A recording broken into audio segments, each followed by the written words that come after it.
बिस्मिल्लाहिर्रहमानिर्रहीम। अस्सलामुअलैकुम जी, की हाल है मेरे यूट्यूब फैमिली वालिਆਂ ਦਾ। अल्हम्दुलिल्लाह ਅਸੀਂ ठीक हाँ। उम्मीद है कि तुसी भी ठीक होवोगे। जिथे रवो हसदे रवो, मुस्कुराते रवो, शाद रवो तो आबाद रवो। ऐसे नेक दुआ दे नाल अज दे व्लॉग दा असीं करने आगाज़। भाई आया सी बाहर ते असीं लिया साग। इनू असीं पकावांगे, बनावांगे, तुहाडे नाल शेयर करांगे, तुहानूं वहावांगे। अगर साडी वीडियो अच्छी लगे तो प्लीज़ एक लाइक कर देना, सब्सक्राइब कर देना, बेल वाला बटन दबाना ना भूलना कि आने वाली वीडियो आप लोगों तक पहुंचती रहे। अब हम साग की कर लेते हैं कटिंग। आप लोगों को दिखाते हैं कि किस तरीके से हम कटिंग करते हैं और कैसे बनाते हैं। पहले हम एक एक लेंगे गंदल, उसके जो होते हैं ना बड़े पत्तर, ये उतार लेंगे इस तरीके से। बहुत ज़्यादा बड़े हैं इसके साथ, ये हम सारे उतार लेंगे। ये हो गई हमारी पूरी। ये हमारी गंदल सख्त है तो हम इसको ना यहाँ से छील लेंगे, इसके छिलके उतार लेंगे। तो फिर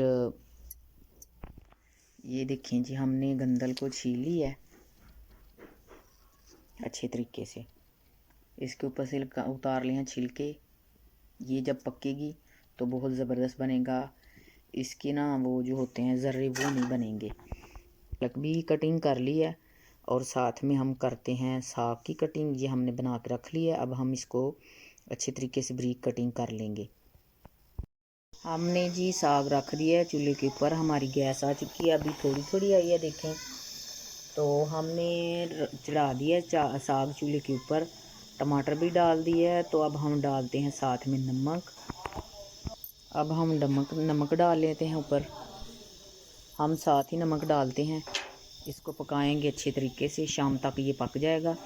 2 बजे गैस चली जाती है तो तब तक हम इसको ना पकने के लिए रख देंगे, अच्छे तरीके से ये पक जाए। हमारे साग को जी देखें गड़का पड़ गया। अब हम इसके ऊपर ढक्कन रख देंगे। जब तक गैस है तब तक ये पकेगा। फिर शाम को आएगा तो फिर हम रख देंगे चूल्हे के ऊपर। तब तक के लिए हम इसको ना ढक देंगे।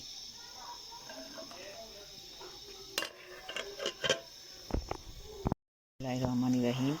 साढ़े साग नूं जी उबाल आ चुके हैं। ये देखें गड़का पड़ गया तो असी दोई थोड़ी थोड़ी देर तक चलान रहे हैं, इसलिए कि चंगे तरीके नाल नीचे होइए। फिर जो विच होइएगा तो फिर असी इहनूं तो ढकना देंगे। थोड़ी आंच हल्की करांगे तो चलो जी पकन लई रख देंगे। पकन लई असां रख दिता साग। बस कड़का पड़ गया तो हुण उसी ढकना दे के थल्लों मट्ठी आंच कर देने, शाम तक पक जाएगा। बिस्मिल्लाहिर्रहमानिर्रहीम। हमने ये साग के लिए बारीक कर ली है मिर्च। अब हम ये सब्ज़ मिर्च है, अब हम डालते हैं इसको साग के अंदर। साग हमारा ना पक चुका है। अब हम इसको ना रगड़ लेंगे, बारीक कर लेंगे जौन सा के हमने रखा हुआ है। ये देखिए, अब मामा और मैं साथ मिलकर साग को रगड़ने यहाँ पे। साग साड़ा बहुत सोहना गल हो गया तो बस हूँ रगड़ना ही, रगड़ ली चंगे तरीके ना। इस पकाया 2-3 दिन वास्ते, फिर फ्रिज च पा देंगे। अज खावांगे, कल पा के फ्रिज धर देंगे, फिर 2-3 दिन खाते रहेंगे। जो दिल किया थोड़ा कढ़िया, फ्राई कर लिया, तिलका शिलका लाया तो खादा।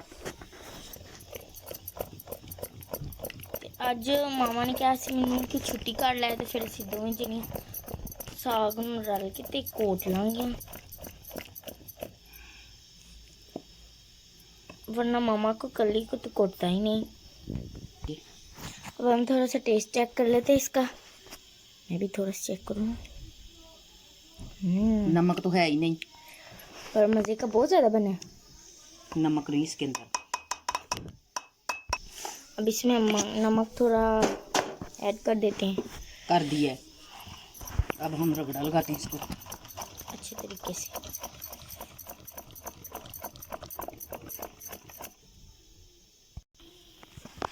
बिस्मिल्लाहिर्रहमानिर्रहीम। साग साडा पक गया, रगड़ किता है। देखो किड्डा सोहना बरीक मुलायम मलाई जैसा हो चुकी है। मलाई जैसा साग साडा पक गया ते रगड़िया भी बड़ा सोहना गया है। बस हुण असी इहनूं चुल्हे ते धरांगे थोड़ी देर लई। ਜਿਹੜਾ ਆਟਾ ਪਾਇਆ ਉਹ ਖੁਸ਼ਕ ਹੋਈਏ, ਪੱਕ ਜਾਵੇ ਤੇ ਸਾਗ ਦੇ ਨਾਲ ਨਾਲ ਹੀ, ਤੇ ਫਿਰ ਅਸੀਂ ਇਹਨੂੰ ਲਾਵਾਂਗੇ ਤੜਕਾ। ਉਹ ਵੀ ਤੁਹਾਨੂੰ ਵਿਖਾਵਾਂਗੇ, ਤੁਹਾਡੇ ਨਾਲ ਸ਼ੇਅਰ ਕਰਾਂਗੇ। ਕਿੱਡੀ ਸੋਹਣੀ ਵੇਖੋ ਲੁੱਕ ਆਈ ਤੇ ਕਿੱਡਾ ਜ਼ਬਰਦਸਤ, ਕਿੱਡਾ ਸੋਹਣਾ ਮਾਸ਼ਾਅੱਲਾ ਲੱਗਣ ਡਿਆ। ਮਾਸ਼ਾਅੱਲਾ ਜੀ ਸਾਡਾ ਸਾਗ ਪੱਕ ਚੁੱਕਿਆ, ਵੇਖੋ ਕਿੱਡਾ ਜ਼ਬਰਦਸਤ, ਕਿੱਡੀ ਪਿਆਰੀ ਲੁੱਕ ਆਈ ਇਹਦੀ, ਬਹੁਤ ਹੀ ਖੂਬਸੂਰਤ ਬਣ ਗਿਆ। ਤੇ ਹੁਣ ਅਸੀਂ ਇਹਨੂੰ ਚੁੱਲ੍ਹੇ ਦੇ ਉੱਤੇ ਰਗੜ ਕੇ ਫਿਰ ਰੱਖ ਦਿੱਤਾ, ਇਸ ਲਈ ਕਿ ਦੁਬਾਰਾ ਜਿਹੜਾ ਸਾਗ ਪਾਇਆ ਨਾ ਵਿੱਚ ਸੁੱਕਾ ਆਟਾ ਪਾਇਆ, ਉਹ ਨਾ ਉਹਦੀ ਵਜ੍ਹਾ ਤੋਂ ਥੋੜ੍ਹਾ ਜਿਹਾ ਇਹ ਹੋ ਜਾਏਗਾ, ਪੱਕ ਜਾਏਗਾ ਆਟਾ ਇਹਦੇ ਨਾਲ, ਤੇ ਫਿਰ ਅਸੀਂ ਇਹਨੂੰ लावांगे तिड़का। ये मैंने जी तड़के के लिए बना लिया है, लहसुन कर लिया बारीक, अब प्याज बारीक कर लेंगे। तो हम साग को लगाने लगे हैं तड़का, जो कि आप लोगों को भी दिखाएंगे। प्याज भी हमने बारीक कर ली है। तो ये हमारे पास अदरक भी है, हम अदरक को ना अच्छे तरीके से बारीक करके कुंडी में बारीक करेंगे। तब तक ये प्याज और जो हमने रखा हुआ है ना ये लहसुन, इसको अच्छे तरीके से रोस्ट कर लेते हैं। फिर जब हल्का सा रोस्ट होगा तो फिर इसके अंदर हम डालेंगे अदरक का पेस्ट जो हम बारीक कर लेते हैं। ये हमने घी भी डाल लिया। अब हम इसको रख दिया हमने चूल्हे के ऊपर, नीचे से हल्की सी आंच चला दी है। तब तक हम अदरक का पेस्ट बना लेते हैं। ਇਹ ਜੀ ਸਾਡਾ ਤਿੜਕਾ ਤਿਆਰ ਹੋ ਚੁੱਕਿਆ ਤੇ ਅਸੀਂ ਹੁਣ ਇਹਨੂੰ ਡਾਲਨੇ ਆ ਸਾਗ ਦੇ ਵਿੱਚ, ਸਾਗ 'ਚ ਡਾਲ ਲੈਂਦੇ ਆ। ਦੇਸੀ ਘਿਓ ਸਾਡੇ ਪਾਸ ਨਹੀਂ ਹੈ ਤੇ ਚਲੋ ਡਾਲਤਾ ਹੀ ਸਹੀ, ਅਸੀਂ ਡਾਲਤੇ ਨਾਲ ਹੀ ਗੁਜ਼ਾਰਾ ਕਰ ਲੈਂਦੇ ਹਾਂ, ਕੋਈ ਗੱਲ ਨਹੀਂ। ਤੇ ਤਿੜਕਾ ਸਾਡਾ ਲੱਗ ਚੁੱਕਿਆ, ਸਾਗ ਸਾਡਾ ਤਿਆਰ ਹੋ ਚੁੱਕਿਆ। ਸਾਗ ਸਾਡੇ ਨੂੰ ਤਿੜਕਾ ਲੱਗ ਚੁੱਕਿਆ, ਹੁਣ ਇਹ ਤਿਆਰ ਹੋ ਚੁੱਕਿਆ। ਅਸੀਂ ਧਰ ਦਿੰਦੇ ਹਾਂ। ਅਰੂਜ ਬਣਾਉਣ ਲਈ 7 ਰੋਟੀਆਂ ਤੇ ਖਾਏਗੀ, ਮੈਂ ਵੀ ਬਹਿ ਕੇ ਕੋਲ ਜ਼ੈਕਾ ਚੈੱਕ ਕਰ ਲਾਂਗੀ। ਸਾਗ ਜੀ ਮੇਰਾ ਬਹੁਤ ਮਜ਼ੇ ਦਾ ਬਣਿਆ, ਮੈਂ ਚੈੱਕ ਕਰ ਲਿਆ ਖਾ ਕੇ। ਮਾਸ਼ਾਅੱਲਾ ਸੇ ਤੁਸੀਂ ਸਾਡੇ ਸਾਗ ਦੀ ਲੁੱਕ ਦੇਖੋ ਕਿੱਡੀ ਕੁ ਜ਼ਬਰਦਸਤ ਆਈ ਹੈ, ਕਿੱਡਾ ਕੁ ਸੋਹਣਾ ਬਣ ਗਿਆ ਮਾਸ਼ਾਅੱਲਾ। ਬੜਾ ਹੀ ਸਵਾਦੀ ਹੈ ਤੇ ਬੜਾ ਹੀ ਸਵਾਦ ਆਇਆ ਮਾਸ਼ਾਅੱਲਾ ਤੇ ਮਾਸ਼ਾਅੱਲਾ। ਸਾਡੀ ਗੁੰਜਨ ਕੋਲ ਬਣਾ ਲਈਆਂ ਰੋਟੀਆਂ, ਮੈਂ ਲਾ ਲਿਆ ਸਾਗ ਨੂੰ ਤਿੜਕਾ। यही सी साड़ी वीडियो, अगर अच्छी लगे तो प्लीज़ एक लाइक कर देना। देसी घ्यो तो साढ़े पास नहीं है, चलो डालटा ही सही। तो यही सी साड़ी वीडियो। अल्लाह हाफिज़।